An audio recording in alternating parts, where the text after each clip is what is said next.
Welcome back to First Take, everyone. Hello. Look who's joined the desk. Good morning to Big Perk. What up, Perk? Smelling all good. What you got on? It smell like money. Man, I stole my son cologne. That's what dads do. That's what dads do. Go get that remote. That's right. Some cologne. Did you bring your toothpaste? I need some. Yes, there you go. There you go.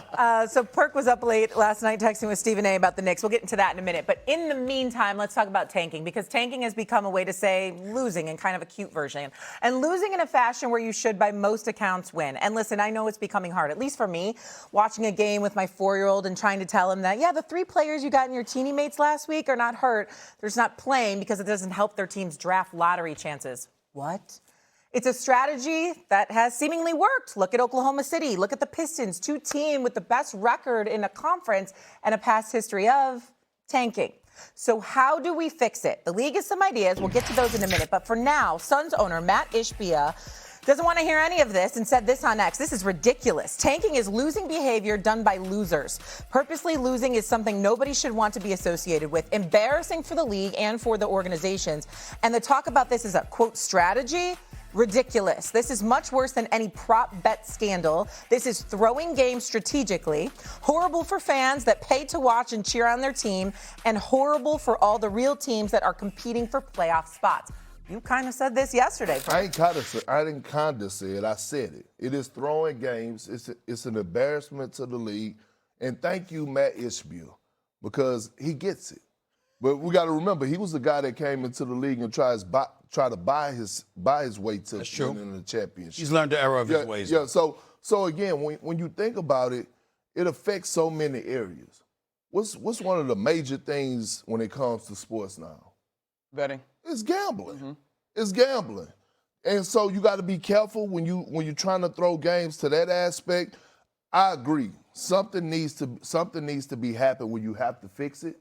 Not getting rid of the draft, that's ridiculous to me. I said it yesterday. Mm-hmm. But I agree wholeheartedly with Mat Ishbia on this topic and this point. That's a great point. It is throwing games and trying to lose. Losing behavior, man. I mean, it's unfair to the ecosystem, right? To your point, your son's invested. People are paying money to come see teams play. Like, it is, it's disheartening. It's just ugly to watch. Like, it's just boring to watch. Now, I will say all of these solutions that are coming out, I believe it when I see it, because I think we've been having anti-tanking rules and discussions. Like, currently there are things in place. I know we got the fines we saw a couple of weeks ago.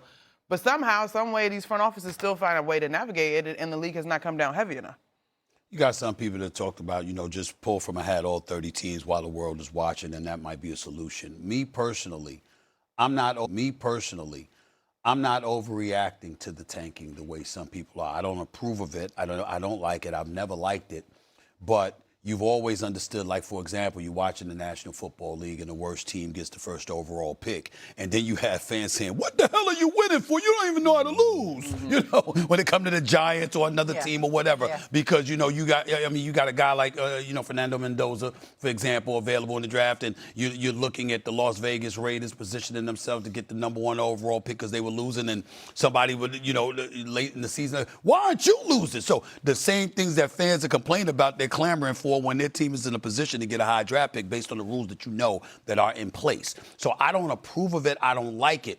But I don't think that's nearly as big of a problem as load management.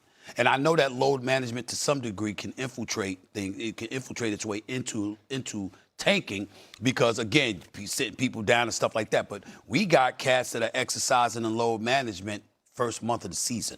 And you got guys coming into the season letting you know ahead of time there's going to be 20 to 25 games they miss after they had 5 months off. To me, that is a more glaring problem than actually tanking to get a high draft pick. I'm not saying that, again, I don't support tanking, but I'm saying it's not as big of a problem as the load management issue. The only thing is that with the NFL, they're starting to do that towards the end of the season. Like, we're seeing teams do this before even the second half. Sure. Like we saw in the first half of the season in the middle of a game. Like, it's become an issue now early on, and I think that's what's made it more alarming. Well, let me tell you, when it comes to load management and you talk about teams having a plan before the season for certain players, it's because, let's be honest, the entire league is pissed off about playing 82 games. They feel like it's too many games.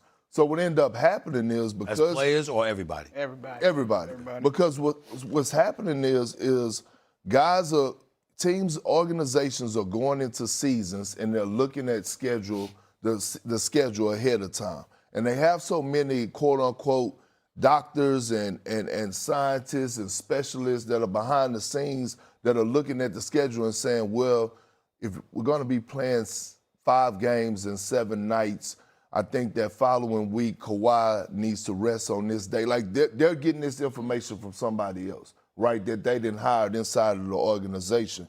But I go back to the tanking part of things.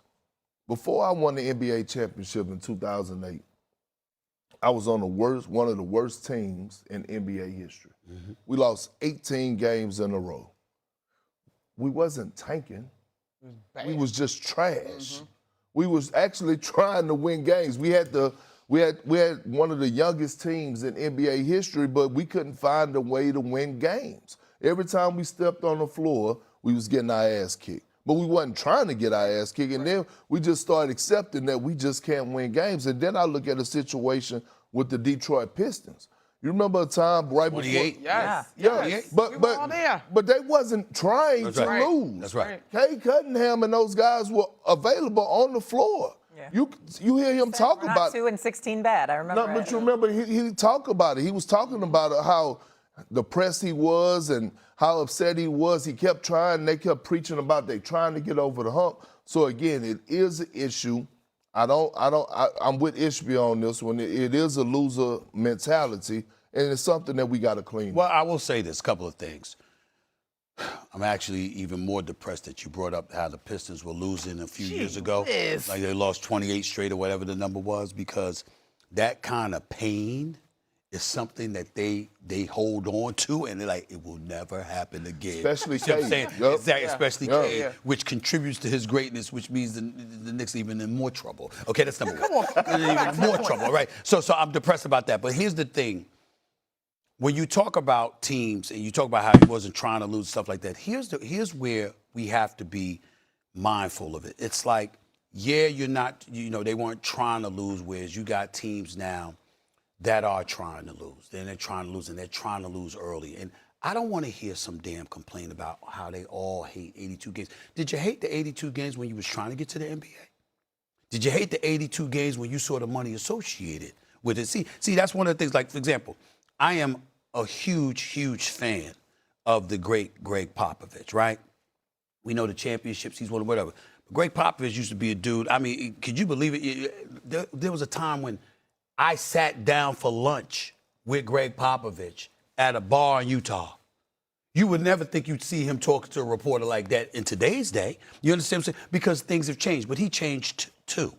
And so the point is that you get to a point where you didn't want back-to-backs, and you know what? You didn't like what Commissioner Stern was trying to invoke to help uplift and promote the game.